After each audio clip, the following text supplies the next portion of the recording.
Um, Hi everyone. My name is Resla Wesonga, and I'm here to speak to you about sleep. So I think the discussion today is sleep the missing ingredient for development? I'll wait just a few minutes and then we'll start to let people have time to join in.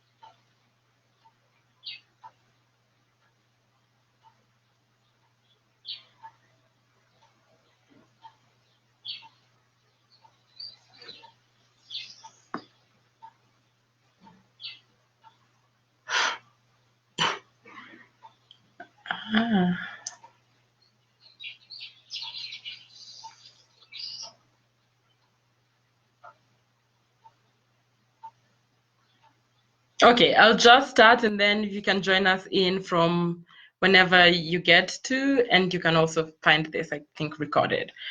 So today I'd like to talk about sleep. My name is, I'll introduce myself first and then I'll give a brief introduction and then I'll talk a bit about facts about sleep that I'd like to share with everyone. And afterwards, then we can have a discussion and you can ask questions on the comments and we can reply and have a good discussion about anything that you're curious about. So my name is Resla Wesonga. I'm currently working at Princeton in Africa as the Outreach Direct Coordinator. My work really involves a lot of fundraising, development, doing communications, which is like very far away from this topic, but also I just found it's like work that's exciting. It's work that goes with what I wanted to do. In school, I went to Yale for undergrad and I studied African Studies and Political Science, graduated in 2019. So at Yale is where I got my interest in sleep. I'm not in any way a sleep expert or a sleep doctor. I have not been certified, but I did, when I was in college, I did take a class on sleep, and that class was very eye-opening for me, and to learn more about what sleep is, how sleep is important, and yet we do ignore it a lot in our lives. And so from then on, that's when my interest developed. So I do like to talk about sleep on the side. It's not really something that I am working on every day, but I think it's something that's important in all aspects of the economy, all aspects of our lives, both personal and professional. And I think it's something that we need to keep including and keep thinking about actively and not passively when we're going on with our lives. So to start off, I'd say, what is sleep? There's like a lot of scientific definitions, but I think the question that I ask people first when I meet them is like, why do you sleep? And people will be like, okay, I'll get tired and I feel like I have to sleep. Others says my eyes can't keep open and it's night, I'm watching TV, so I go to sleep. Others say this is because this is what happens at night and it's dark, so I go to sleep. Everyone sleeps, I sleep. And yes, we might take sleep as something for granted, and it's true that all animals sleep. I think all creatures sleep. An elephant would sleep maybe 5 hours a day just because it needs to eat more and needs to like have a lot, needs to use a lot of energy, versus smaller animals like hamsters. They can be able to conserve a lot of energy, so they sleep like 12 hours or 15 hours if it's like a koala bear or something, so that they can be able to conserve energy and they don't need a lot for their metabolism. So for human beings, why do we sleep? There's a lot of reasons, and I think I'm just going to mention just a few things just to introduce. We sleep because we want to conserve our energy. We sleep because we want to, I think, rid our brain of accumulated trash that during the day, it's like it's building up when you're awake. And then when we go to sleep, we are ridding our brain of that. We are sleeping to consolidate memories. We are sleeping for protection.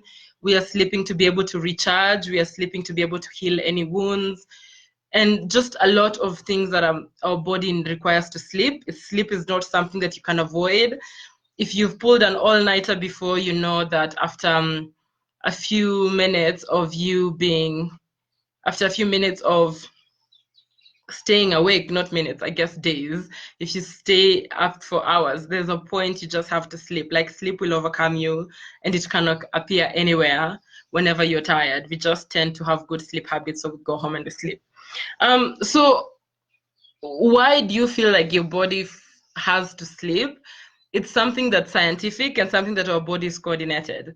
And I'd just say, just as to speak plainly, is there's two systems that are controlling our sleep. You see, every time you're staying awake, for every minute, hour you're staying awake, there's a hormone called adenosine that's building up. So adenosine is building up in your body, and it's like an entire cycle. So when it builds up and it's full, then it's like, okay, your body has to sleep. So that then that adenosine kind of decreases down, curves down when you're sleeping, and then starts again the next morning. So that's one. It's like a sleep-wake cycle. It's just this cycle just helps you coordinate. It's like works with adenosine, it rises up. When it's full, when the receptors are full, you have to sleep, and then so that they can be able to be, scientifically taken care of when you're sleeping. And then there's a circadian rhythm, which is coordinated by light, and that just helps us be able to wake up when we have to wake up. Do you wonder why you wake up in the morning? Why you could be sleeping all day and all night, but no, your body has a circadian rhythm, and it's a clock, it's an internal clock. So there's like a master circadian rhythm, because every organ has a circadian rhythm. Like your liver has one, your brain has one, your kidney has one. Like every cell in your body has a circadian clock, but like there's a general master clock that goes with the light. And so in the morning when you see light, your body, your eyes get to see the light, and it's like, oh, it's time to wake up, and then it goes. And that's like a 24-hour cycle. It sometimes varies for people, where there are people whose circadian rhythms run a bit slower and others run a bit longer by a few minutes. That just means there are people who tend to sleep longer and there are people who tend to sleep less, and that's the ideal sleep amount. So the circadian rhythm will wake you up in the morning, and then when it's dark, it will be like, oh, melatonin starts to kind of pile up. And there's a lot of chemicals, but I'm not going to go into all that detail. That's something that we can talk about in a later forum. And so that builds up, and at night then the light goes and you have to sleep. And then it works with the sleep-wake cycle with adenosine, and then that's how your body sleeps and regulates sleep and timing of when you're going to sleep, so that you just don't end up falling asleep in the middle of the day. I think a fun fact about this is when you drink coffee, why do you end up staying awake? It's just because coffee has caffeine, and the caffeine competes with the adenosine for the adenosine receptors on your body. So what happens when you drink coffee is like caffeine will go and fill those receptors, and so adenosine won't fill up. And if it won't fill up in your body, then the body will be like, okay, I guess I haven't reached my level of adenosine, so I can't go to sleep yet. So that's why caffeine keeps you awake. But that's why also when people are like drinking caffeine in the evening and they can't sleep, it's because even though you want to sleep and like it's 11 or midnight and you're like, I have to sleep, the caffeine has already taken the spots in your adenosine receptors, and so adenosine can't go in, and so then you end up staying awake. So that's just a fun fact on that. We've covered that, and then I think something else that I'd say that's important is like when thinking about sleep. Sleep is something that we do take for granted in most situations, and people say, I have so much work, why should I sleep? I'll just sacrifice sleep. I remember in college, everyone would be like, oh, I have so much work. I have to hang out with my friends. I have to go to someone's play. I have to do my extracurricular activities. I have to do homework. And why should I sleep? I'll just sleep 5 hours and then I'll sacrifice. There's always a triangle in college where like, what are you sacrificing? Are you sacrificing time to hang out so that you can study and sleep? And that's like it's not a healthy practice to do, to sacrifice sleep and think of it as something as passive, because your body really does need that sleep. And I think something to put in before we get to like sleep deprivation is to think that every person has an recommended amount of sleep that they need to sleep. So the science that I guess science has not been done. There's research that has been done, and like by the National Sleep Foundation, for example, in the US, and they found that for every person of different ages, they need to sleep for a certain amount of time. So, for example, toddlers need to sleep for 14 to 17 hours a day. But I'll speak more to the youth because children tend to sleep a lot, and that's seen as something that is that's seen as something that's normal. When children sleep, you're like, let children sleep. But the moment you hit your teens, then it's like, why are you sleeping? Why are you not doing your homework? Why are you wasting your time sleeping? Why is it 7 a.m. and you're still in bed? So then all these societal pressures come, and then we start thinking, oh, sleep is not important. But technically, people who are like 6 to 13 years, when you're in primary school, and some people, I guess, have middle school, you're supposed to be sleeping a total of 9 to 11 hours every day. If you've been sleeping less, or if you slept less, you've been sleep deprived that entire time. You are not functioning at your optimal because you're not sleeping enough. When you get to your teenage years, when you're about in your development adolescence, you're supposed to be sleeping 8 to 10 hours. So 8 are the people who need sleep the least, and 10 is the people who need sleep the most. But most people are around 8 to 10, 9. You might find people who need 11 and people who need 7, but it's like a very small percentage, it's like a bell curve. So it's like the very fewer people on the edges would need less or more amount of sleep. Also, you can't sleep too much. That's also bad. But then at our age, where most of us are like in our mid 20s, people in your 20s, 30s, we need to sleep about 7 to 9 hours.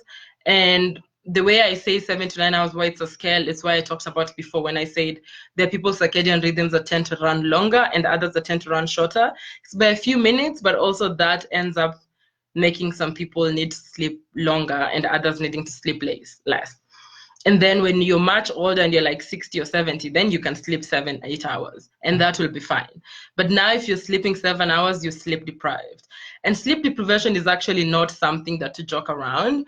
And I think to talk about sleep deprivation, it's, let's see, how do I describe it? It's when you're not getting the enough amount of good sleep.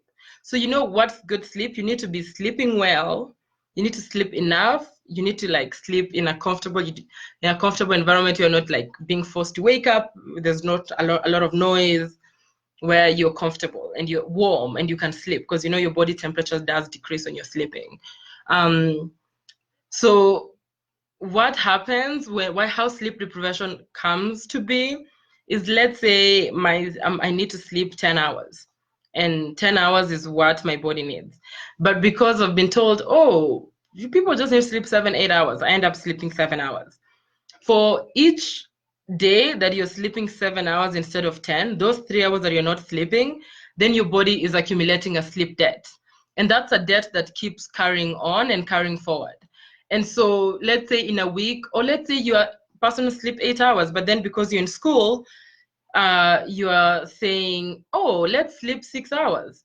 Then no, you're carrying out a sleep debt of 2 hours every day. So that's like, imagine 2 times 5, that's 10 hours of sleep that you haven't slept for the entire week. So someone said, is 8 hours not the standard for everyone? No, that's just the average that's recommended. It's the same way we say, average, most people tend to sleep 8 hours, so we recommend 8 hours.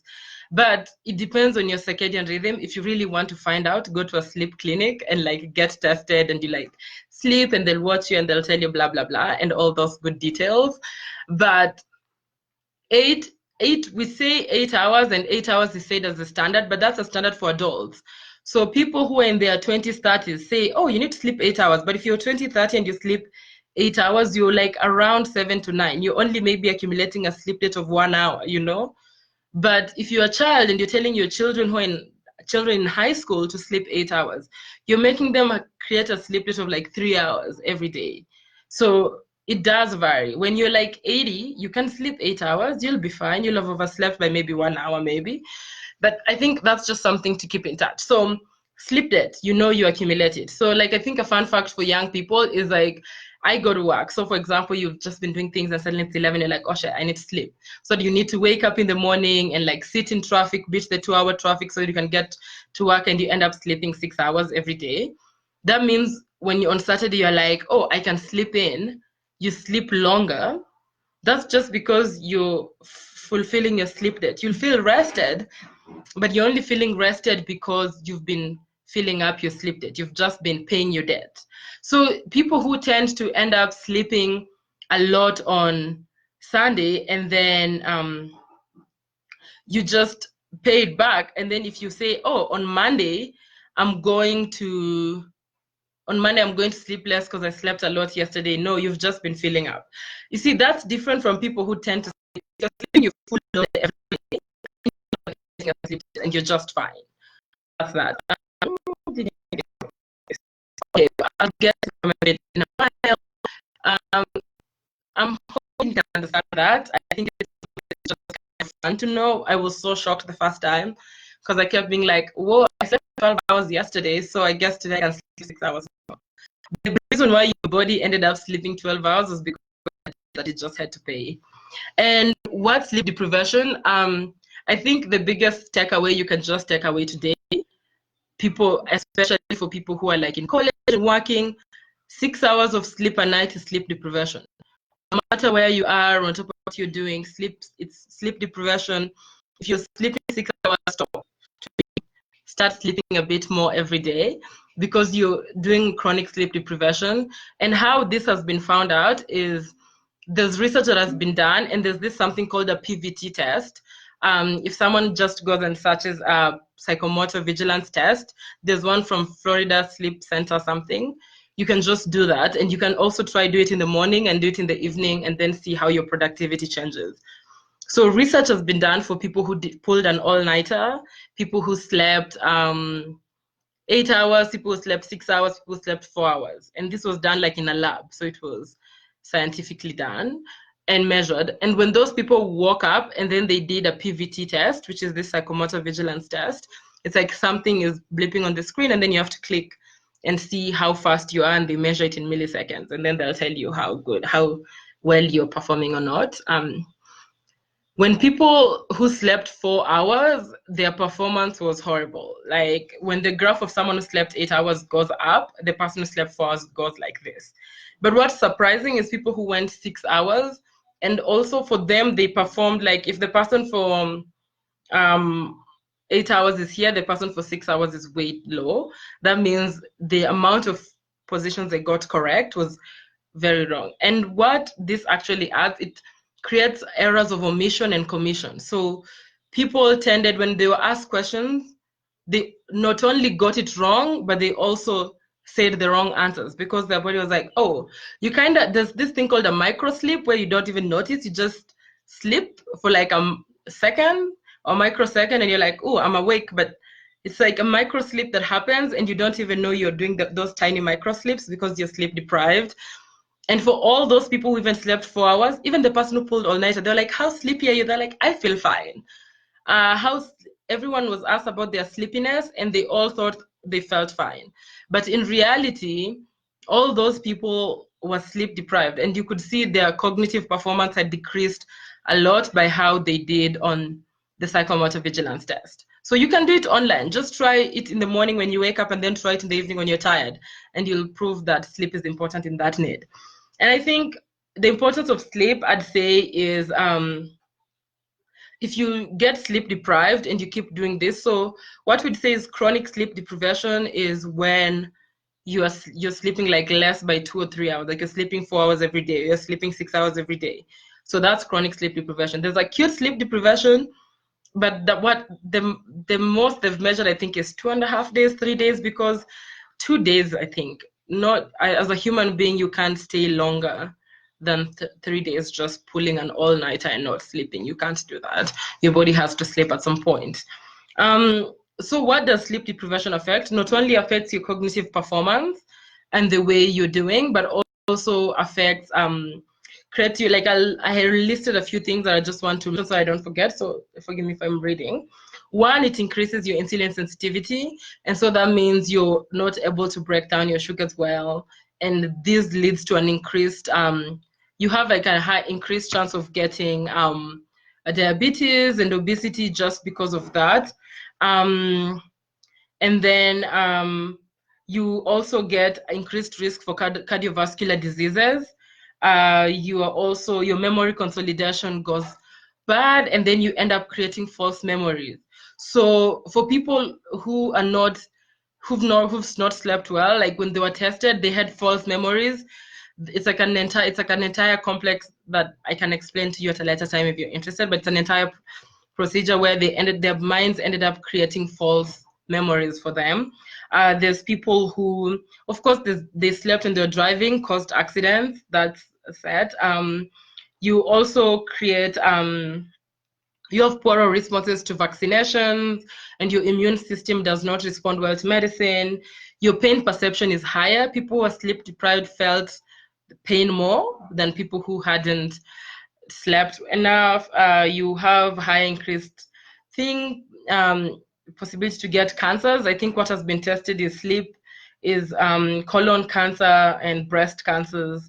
And then your procedure, like for example, there are different stages of sleep that I didn't end up covering. So just to backtrack a bit, when you go to sleep, what happens is you go to like light wave sleep, which is like stage number 1 and ish 2, and then you go to like deep non-REM sleep, which is just like deep sleep, and then after that you go to REM sleep. REM sleep is a rapid eye movement. That means when you're closing your eyes are moving fast. So that's rapid eye movement. I think was discovered in the 1950s by Nathaniel Kleitman. And so fun fact, you only dream when you're in REM sleep. That's what science has shown. So in a night, people tend to get like 6-7 hours, 6 to 7. 6 is too lot. It's too much. 3 to 4 cycles. So maybe three to 4 REM. So in a night, you might be dreaming 3 or 4 times, but you just end up not remembering the sleeps because you wake up. So anyway, to go back is you sleep, you go to level 1, 2, then it's like a ladder, you're going down, and you go to deep sleep, and then you have REM sleep, and then you wake up. And then your body starts again, you start to light wave sleep, then you go to, it's like called short wave sleep, but then it's like light sleep, then you go to deep sleep, and then you have a REM cycle, and then you wake up, and then you start again. And most people, the periods of REM increase. So in the beginning of the night, maybe like shorter, maybe 30 minutes, and then it'll be like 1 hour, 1.5, okay, 1.5 to, yeah. It goes like that when you wake up. And so you dream when you're in REM. A lot of memory consolidation happens when you're in REM sleep. A lot of muscles heal, whatever, when you're in REM sleep. So when you're not getting enough REM sleep, there's like bigger consequences. There's also consequences for not getting the shortwave sleep. But the thing is to know, it's like the fact that you wake up, you have a lot of waking ups at night, you just don't feel them.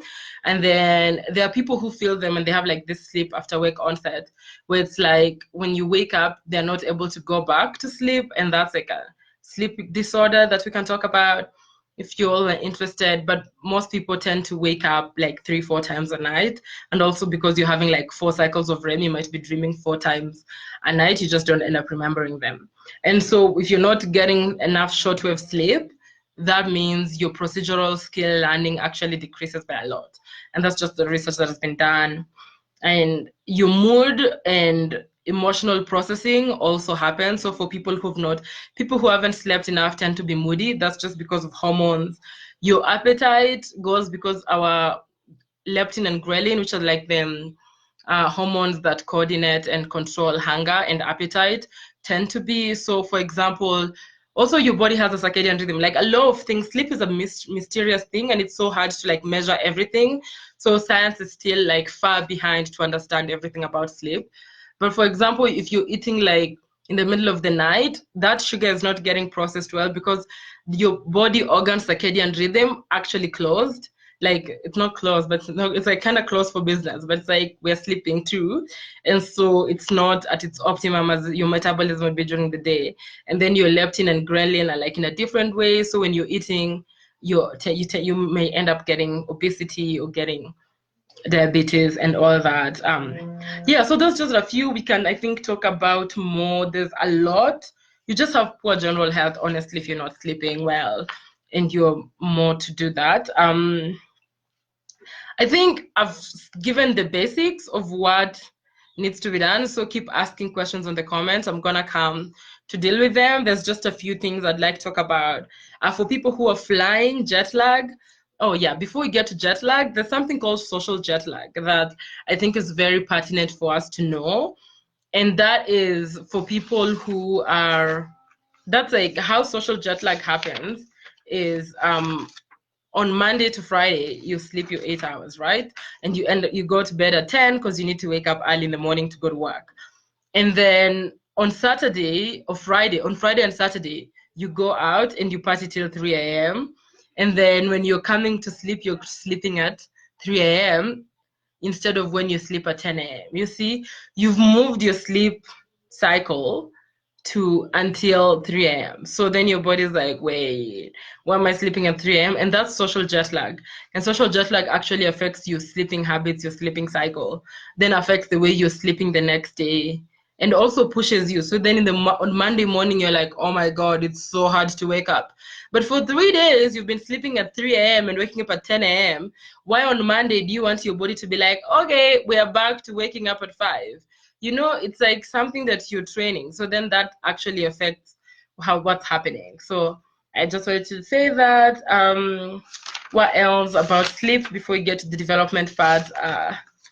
I think something else about sleep is like, okay, so jet lag when you're traveling, I think jet lag is kind of complex about how your face advances and face. It's something to do with, it's like with your circadian rhythm and when you get exposed to light. So I think just 2 tips to put is if you're traveling eastwards, what to do is you should not. So for example, you keep waking up at 8 a.m. every day wherever you are in this part. And so when you're traveling east, when you're in an east location, how to get rid of your jet lag easier, just don't expose yourself to any light before your habitual sleep time. So for example, you've traveled eastwards and you're 3 hours ahead.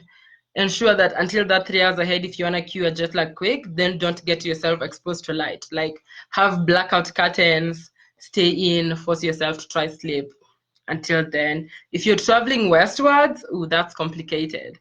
But I think the simplest thing is like when you're traveling westward, just avoid getting light when you wake up too early. It's just more complex about how your circadian rhythm functions when you're traveling west than east. And then sleep myths that I want to be able to let's just get done with quickly before we continue. It's like, oh, if you want to be rich, don't sleep. Oh, rich people don't sleep. Oh, presidents don't sleep. Please don't follow that myth. That's just a lie. If you actually see, for people who slept, they would like, people were taught something at night and then they were told, read this. Some slept like 8 hours, others 10, others like, 4, 6, and then they were given an exam in the morning. All those people who slept 8 hours did so much better than the people who slept for 6 hours, and those people remembered more. So that's just something. So they are like, it's not actually a good thing to ask your politicians to be like, oh, I'm so proud my president slept 3 or 4 hours. Actually, your president is making a lot of wrong decisions by sleeping 3 to 4 hours. Like there are videos of Obama dozing off, Clinton dozing off, and I guess there's some of Trump, and I don't know, and there's some of Museveni, Mugabe. Mugabe will forgive, he was old. But I think all that is just something to say no to, because they're actually making a lot of errors when they're sleeping. There's like, how to know this is like all these, like Chernobyl, the Bhopal accident in India, 3 Mile Island, there's like in I think Philadelphia, the space shuttle, something that was being launched and they had a mistake. All these accidents were caused because of lack of sleep. And like even the person in Chernobyl, they were sleepy, and as they were going something, they forgot to like turn something, and that like created a bigger accident. And I guess presidents don't submit themselves to be tested, and like all the rich people don't submit themselves to be tested. But actually they're sleeping less actually is affecting the way they're doing. So just sleep your needed amount of hours. At this age, you probably just need 8 hours of sleep, and you're able to maximize your day so much, because then you're not spacing out. You know, there's this thing called like lights are on, but nobody's home. It's like you're just sitting and you're awake. For example, you're sitting in class and you just blank out. Sometimes you're blanking out because you're having a microsleep. And car accidents, like lorry drivers, long distance drive, they're like, oh, I was awake the entire time, but they had a microsleep, and that microsleep they just slid off like when they're driving, and that caused an accident. So I think just to cover the development part, because I ended up talking about sleep way longer than I planned, and then we can just ask questions. So for development, the way I say sleep is a missing link for development, and this is something you need to think about, is one, let's say urban planning. You're living in a city. So for example, I've lived in a few cities, let's say Nairobi, Accra, traffic, oh Jesus. So you have to like wake up at 5 so that you can be able to be ready by 6 so that you can beat the 2-hour traffic to get to work by 8:30. That means you're waking up at 5 and there's noise. And then you're waking up at 5, but like if you, let's say you built residential neighborhoods in the middle of like busy streets, that means there's like a lot of noise that's going by, but like by 4 a.m. Or like if you're in New York, then that's just like the entire night. But even New York does sleep a bit in the middle of the night. But like in the end, you're getting so much, the noise in the morning is waking you up earlier. So for example, children are supposed to go to school, they're maybe supposed to sleep until 7, 8. But then there's so much noise starting from like 5 a.m. that's affecting their sleep. So they're not sleeping enough. The way when you're thinking about urban planning, when you're thinking about when people are sleeping, that's something to think about. Where are you putting residential? How are you building your streets? Is there traffic congestion? Because traffic means it's 2 hours of traffic in the morning, 2 hours traffic in the evening. You get home, you have to cook dinner, you have to prepare things, you have to hang out with your family members, then you have to maybe watch an episode of something. But this time you're ending up sacrificing your sleep and sleeping less, and that's creating a sicker population, people who are not doing their best at work and their cognitive performance is very low. So that's something to keep in mind, and as you keep on going. And then that's one for traffic, that's something. Then there's technology these days. So how much technology, are you seeing a lot of blue light before you go to sleep? Then you're like, oh, I'm taking too long to fall asleep, I can't fall asleep. You see, these are all things that you need to be thinking about, as like, yes, everyone is getting a phone. Yes, phone connectivity and internet connectivity is good. Yes, we are all doing mobile money. That's all great. But how's that affecting your sleep? And you see, the thing is, you can't really, when we have accidents here, at least in Kenya, I've not had anyone be told, we don't have statistics of people who got accidents because they were sleeping. But if we were to measure that, you'd see that the numbers are high. We don't have statistics of people who are at work, they're like out and about just because of they're not sleeping. So that's something to put in mind. Another thing is education. My God, when I was in school, I was waking up at 5 a.m. I was 13, I was 14. Why were they waking me up at 5 a.m.? That's a question that no one should have been waking up at 5 a.m. One thing you've noticed is that when you're younger, your circadian rhythm tends to run late. So it's like midnight, you don't feel like sleeping, your eyes are up and awake. And then you'll tend to sleep late and wake up later. That's just the way your circadian rhythm is when you're younger. When you're older, like your parents, you'll see like, oh, it's 9. They're like, man, I gotta sleep. But the reason why they have to sleep is just because their circadian rhythm runs early. And so by 9, they're sleeping. And then at 6, they'll be awake. And then they're forcing you to wake up. But then your circadian rhythms are not at the same point. So it's actually affecting the way children in school. Like, I think children, because your circadian rhythm is sleeping is running later, and then they need, like, for example, if you're 13, you need like 9 to 11 hours of sleep. That means they need to sleep, maybe wake up at like 8. So why is school starting at 6 for morning preps or something? That we had that in high school. And when school should technically start at 8 or 9, so that a few districts, like for example in California, they moved the school start times from like 7 to 8, which is actually, in Canada, I think, like the professor who taught me this class was working and like on this research project, and they found that if you actually pushed school to 9 a.m. to start at 9 a.m. instead of 7, like the children were actually more active because their circadian rhythm runs longer, they tend to sleep less. But then because your parents need to go to work at 6, they're like, yo, get out of the house, I need to beat the traffic. but that's not supposed to be. Also, even in boarding school, why do they wake you up at 5? They're not supposed to do that. Anyway, I'm just saying for education, it means you're dozing in class, you're not concentrating fully, you're feeling like, why am I dragging? You're not learning because your ability to retain memories is lower, your cognitive performance is lower. That's just things that you need when you're sleeping, when you're studying, and that's being affected in education. There's just a lot of sectors about development that it's something to think about when you're sleeping. Like, you're an entrepreneur, you think, man, I need to sacrifice as much sleep as possible to get my business off the ground. But when they say, oh, wake up, there's this saying that I see people in movies, like, everything is better when you wake up. That's just because when you wake up, your mind actually rests. It's like, it removes all the trash. You're able to, like, heal your muscles, everything, your nerves, everything is, like, healed well. And so you're able to think better and do much better. There are, like, several aspects of development that you can you can just send through, and I can be able to, like, just tell you. It's like something that you don't draw a connection to, but if you've just listened to these 30 minutes I've just been ranting about, you can just see how all these things actually connect to sleep and what happens. Okay, so I think that's that. In my presentation, I'm just gonna try and tackle questions. And then to, I think, address our COVID-19 pandemic that's keeping us at home, I'd say that this is the best time to actually, like, it's difficult to have good sleeping routine. Like, during this pandemic, most of us are working from home, so there's not that no one is forcing you to be in the office by 8 or 9. So then you can just do work so long as you get your work done. I guess some people have timer counters, but for example, what that means is that you need to actually create a good sleeping routine, and I can talk to you about how to do that. And I see it's like one of the questions, so I'll tackle it as I'm going. How do I phrase it?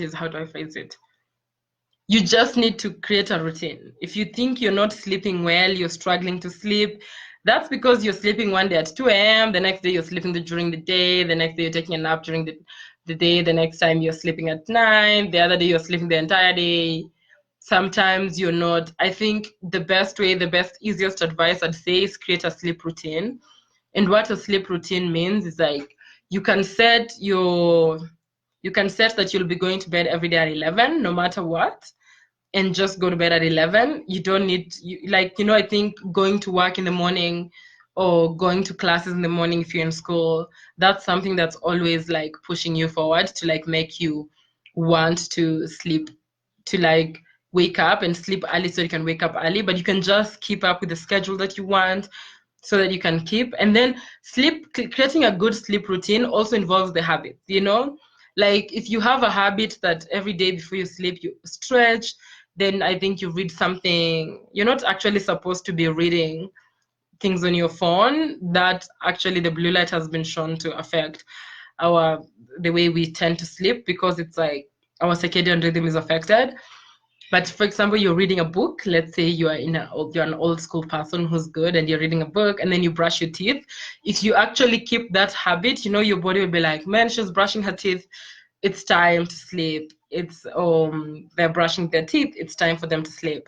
I think those tiny habits that you have before sleep are as important as you setting a set time to sleep. And then your circadian rhythm will wake you up in the morning. You can sleep without an alarm clock, and that means when your body has got enough amount of sleep, it will just wake up on its own if you don't need it and you don't have meetings in the morning. Okay, so and if you're not, and then just to get, before I start the questions, if you're, like, waking up in the middle of the night and you're like, I can't go back to sleep, like, you're having the sleep after wake onset problem. I think when people have, like, I can't tackle insomnia because insomnia is it's like actually a disease that you need to go see a medical doctor about. And it's something that is often comorbid with a lot of diseases, e.g. depression, and other different diseases that are keeping you up. So, but just to say, if you're finding yourself that, you're sleeping, but it's 2 a.m.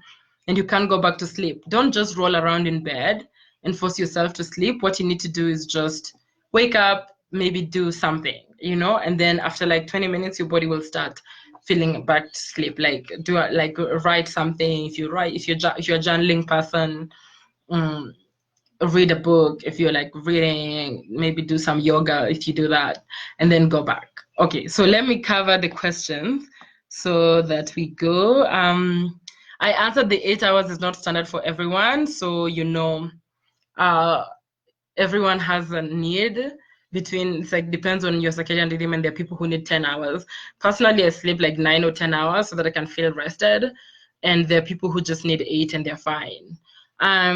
Also, it's true, there's no paying back the sleep you did not get. If you missed, you missed. The debts are only paid with the effects it gives later. Yeah, so I talked about sleep debt. It's the same thing. When you're sleeping less, you have a debt. And that sleep debt, it's something that you're going to pay later. But like, even as I think Luceviqueno, sorry if I'm massacring your name, as you said, during the day, if you've slept less, then you're getting all the effects of sleep deprivation. That 6 hours of sleep is sleep deprivation. You're getting all those effects. And so by the time you're paying off your sleep debt, who knows if you've caused an accident on the road. So sleep enough. And then next question, just give me a moment to scroll. I'd say, yeah, hi, Ivy. Are there ways to sort of edit poor sleep habits after spending so much time doing it wrong? Yes, and I think that goes to creating a sleep routine. Creating a sleep routine, sleeping enough, sleeping well, like have good sleep hygiene. Sleep hygiene is something that you need to practice. It's like as hard as starting to exercise, but it's as hard as stopping to watch that movie at 11 and saying it's 11, this is so addictive, no more, play next, stop, go to bed. I think the way to do that, I'd just say, is first to plan to sleep your needed amount. Let's say start with 8, or just sleep until without an alarm clock, and then you'll know. Like, time it for a week. Or there's an app called Sleep Score that actually measures how many times you wake up a night. Let's see, I had some on my phone. It's called Sleep Score. It like uses the camera or like sends infrared something and then measures the way you sleep. So let me just write it here. Sleep Score, and then you can just download that app and it can tell you how many times you're waking up in a night, how many times you're having REM sleep and like non-REM sleep. It measures the way I think you're breathing, because that changes when you're sleeping. So yeah, I'd say sleep the enough amount, you 8 to 9 hours if that's what you need. Have a hygiene, say every day at 11 you're going to sleep. No matter come rain, sunshine, you've not finished your work, stop, go to sleep. Wake up on time, remove noise from your environment, sleep in a mosquito net if you're going to be bitten by mosquitoes, or spray your room with Doom or something. But like, create a good sleeping environment, have a good mattress, just invest in that. And then when you're sleeping, but I think the biggest way to correct habits is just to set a time to sleep and have that full amount of sleep. And then you can edit about how healthier your sleep becomes. You're sleeping on a better bed, you're sleeping on and this goes with economic and financial access, like how much money do you have to buy a good mattress. But still, I'd just say, I think the easiest something that you can control is to set a time when you go to sleep and practice those habits. Create something, there are people who brush their teeth and that's their night ritual, but create a night ritual that then your body will also just make it sleep. Don't get exposed to a lot of blue light at night. Stop maybe watching your phone maybe like 30 minutes before you're going to sleep, if that's possible. Don't be checking up your phone when you're going to sleep. Our bodies are probably adapting, and maybe sleep science has not caught up to it, but so far science research shows that blue light is affecting the way you're sleeping. So I think that's what I'd advise on how to do that. And then how to know how many hours you should sleep. I think you can just time your sleep, and when you're sleeping, use that Sleep Score app, or just use a regular timer when you go to sleep. And then when you wake up yourself without an alarm clock, and you'll be like, oh, I slept at 10 and now I'm waking up at 7. How many hours is this? Do that for a week. That's the easiest way to know. You can go to a sleep clinic. Yes.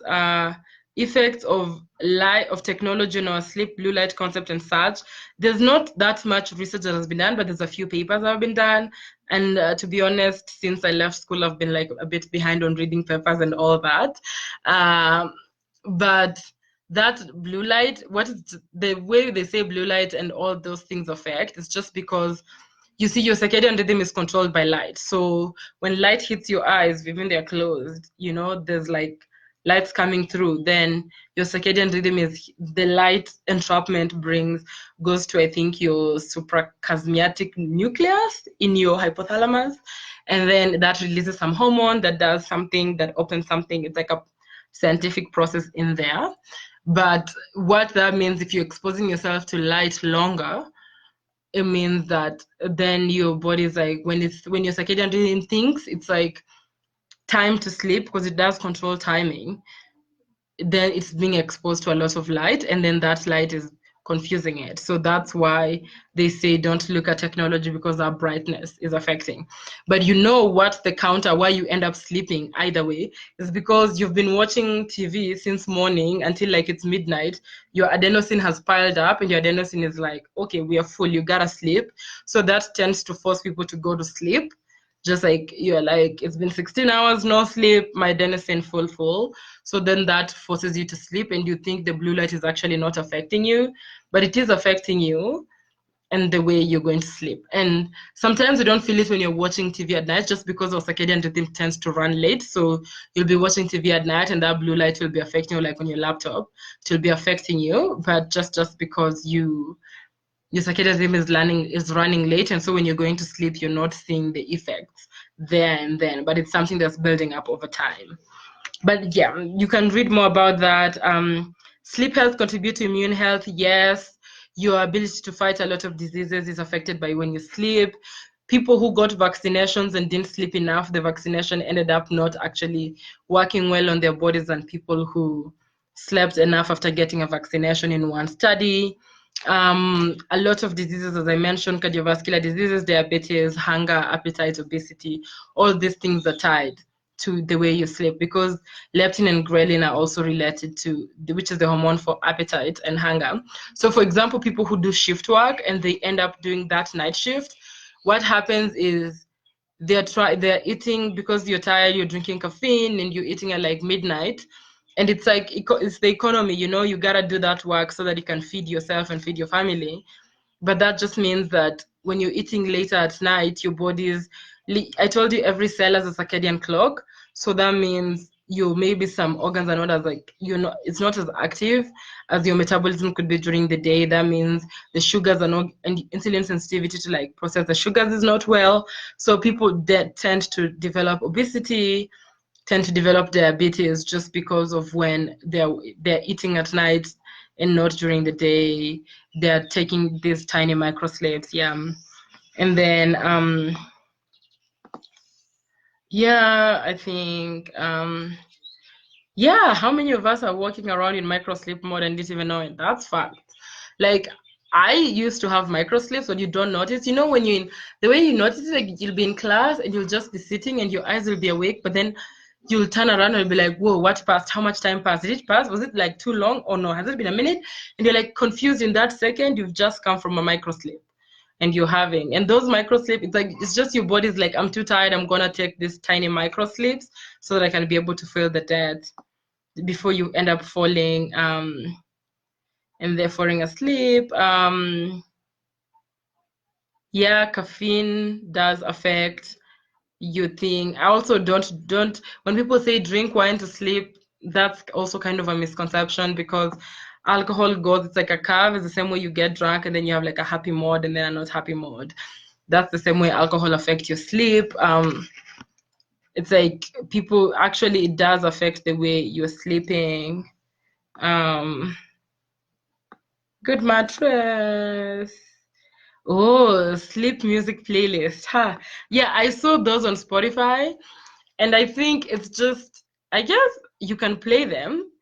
There's like a sleep timer. I think if it's gonna help you sleep, then use it. Like, play the music, let it sleep, let it lull you to sleep.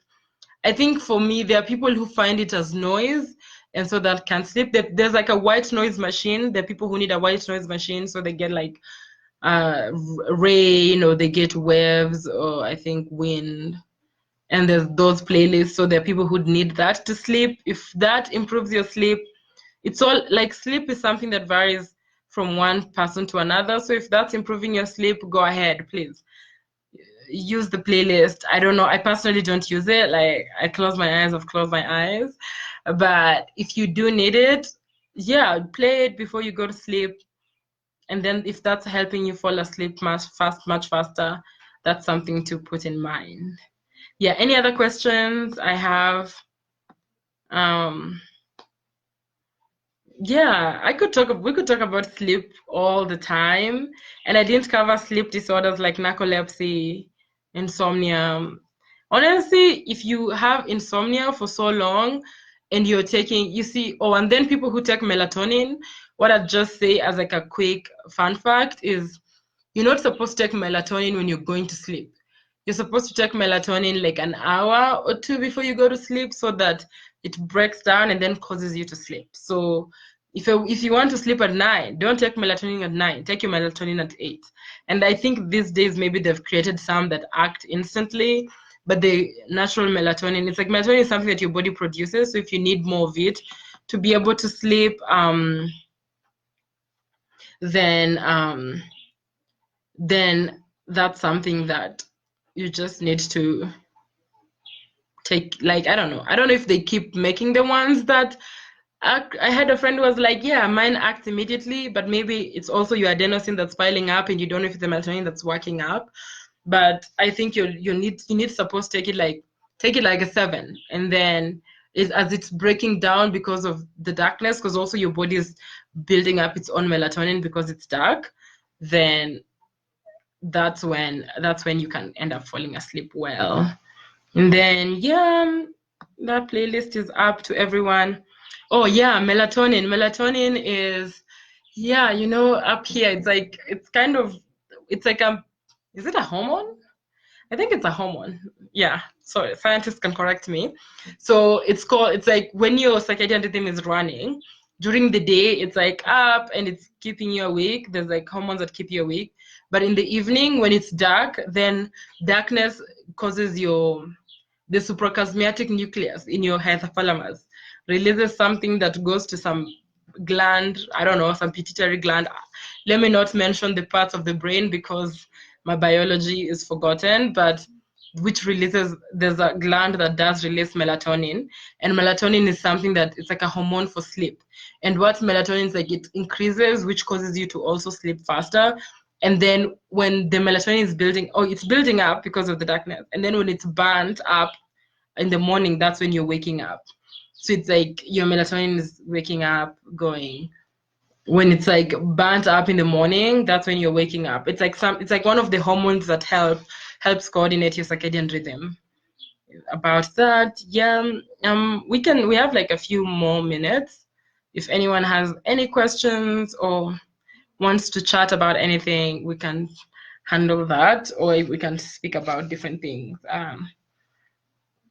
Yeah, a few minutes, I can answer a few questions, and then we can wrap up and just summarize the main points.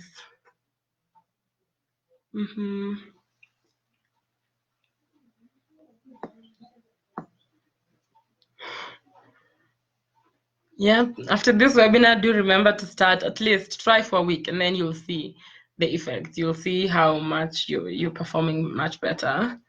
Yeah.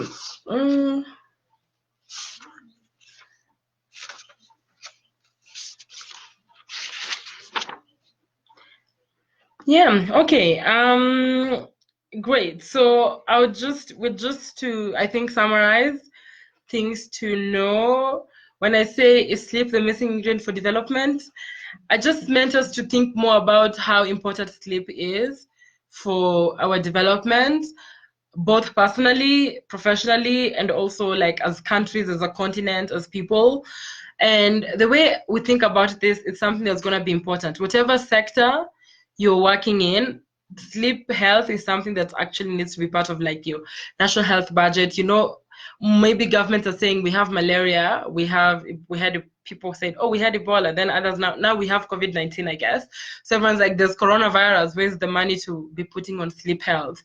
But people, and when science and when all these donor organizations are giving money, when they're giving money, what they're thinking about is like, all those Africans are dying of infectious diseases. And so, yes, they're giving us money to cure bilharzia or something, but that's not maybe what people need. Like, people have a lot of non-communicable diseases like cancers and diabetes, which are not even getting funded enough. And so sleep, which is seen as like something that's not on the edge, then a lot of governments don't have time to like put part of their budget to go to like sleep health. And so that's why I just urge us to like individually teach your friends, talk to your friends, talk to the people around you, so that you can help to create good budgets, because it will be a really long time before an African government is like, I'm gonna put part of this finance budget to go to like sleep health. And we all know that, and we understand, yes, there's like a lot of, and I'm not saying to take money from like fighting coronavirus or fighting malaria, but that's something that we need to like think about when you're doing like big, the hype these days is building technology cities. We're going to build a new city that's going to be, I don't know, modern and everything. But when you're thinking about all that hype and we're going to develop this, we're going to get this many cars, we're going to get these many phones in the country, and these are since the signs of development, know that they're actually affecting your sleep. And when a lot of research that's done like about sleep, that's something I also find sometimes annoying, is that they'll come to Africa and then they'll be like, let's go find some African community. Because they don't have electricity, they just end up sleeping at night. So I guess they're like the perfect people to measure what. But like, this study was done just a few years ago in Tanzania, and it actually found even the people who are like, oh, they're Africans, they're like as close to nature as possible, they don't have electricity and all that, those people had sleeping disorders. So sleeping disorders is not something that you can just say, oh, that's like a Western problem because they have 24-hour economies and all that. But it's something that does affect you, the way you're sleeping and everything. So just to think about when you're making policy, when you're making education policy, I think for me now, my biggest cry for help is to ask people in education if you can let your children sleep later, so that if you can push schools to not wake children up at 5, I think that'll be a very great win, and it will actually help the way people get smart and people get to like remember things. And so just takeaways, number 1, 6 hours of sleep is sleep deprivation. Ensure you're sleeping your 8 to 10 hours sleep. Oh, I guess now we're at 7 to 9. This around if you're in your 20s, 30s. If you're between 10 and 20, please be sleeping 9 to 11 hours. Don't sleep less. I think that's takeaway number 1. Takeaway number 2 is social jet lag. Know that it's affecting you. Try it, like if you're going out Friday, Saturday, sometimes can't be avoided, but know that social jet lag is actually affecting the way you're sleeping and your sleeping cycle. So try correct it on Sunday before forcing yourself on Monday morning. I think another thing to know is like you're accruing a sleep debt if you're not sleeping enough. So that sleep debt needs to be paid. Please ensure you pay that quickly so that you don't end up causing accidents on the roads and causing people to have more traffic, and then also losing your life, which is important. Then know your sleep needs varies by age. You can just search the National Sleep Foundation or just search sleep need age this there's like a good graph. It's like very colorful by the National Sleep Foundation that shows, remember, too much sleep is bad for you, too little sleep is good for you. It just tends that people tend to not sleep more, people tend to sleep less. So we do talk about less sleep, but we don't talk about more sleep. So something to remember is too much sleep is actually also bad for you. It's a bell curve. If you're sleeping 12 hours a night and you've not seen a sleep doctor and that's not your sleep need, there's something else. And the problem with sleeping disorders, they tend to be comorbid with other diseases. So you might not be treating that. And the way these days, for example, insomnia, they'll treat the comorbid disease and then they'll treat insomnia separately. Like the CBT, which is, I think, is cognitive behavioral therapy. that's like seen as something that to do these days, and like that's used to like treat sleeping disorders. Something else to remember is when you eat during the day, when your hormones are like well and active, so that you're not being able to like, don't be eating snacks in the middle of the night, that sugar ain't getting processed.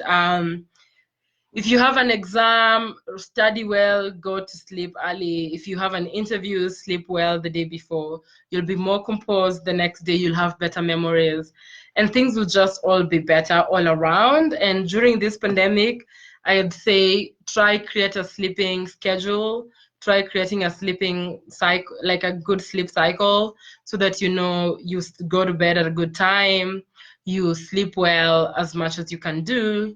If you can afford it, get yourself a good mattress and good blankets, and spray yourself if there's mosquitoes around. That's something to also get rid of. Just create a good sleeping environment. Ensure you're not sleeping, like when you take naps during the day, they do help pay up your sleep debt. So if you're taking a 1-2 hour nap, the way to know you're napping, you're not sleeping enough. If you're taking a nap and you're dreaming, then no, whoa, you've not been sleeping well, just because dreams happen in REM sleep. And when you're taking a short nap, most of us tend not to have REM sleep, because that's just like the deepest stage of sleep in a way. And so if you're having dreams and all those REM sleep, even though there have been studies that show that there are people who do dream during shortwave sleep, but a lot of people, majority of people dream during REM sleep. So if you're having dreams when you're taking that short nap during the day, know that you're not sleeping enough, and sleep well at night. And yeah, thank you all for joining me. Yeah, it's been great talking to you. You can find me on Facebook as Resla Wesonga, and just message me if you have any questions, and I can try my best to answer you or direct to the best resources. Keep staying safe, wash your hands, social distance, and do all the good things. And remember to maintain a good sleep hygiene. I'll say goodbye, and yeah, kwaherini, lala salama. Guess it's morning here. So yeah, good afternoon if you're in East and Central Africa, and then good morning for the rest, and good afternoon for the others. Bye bye.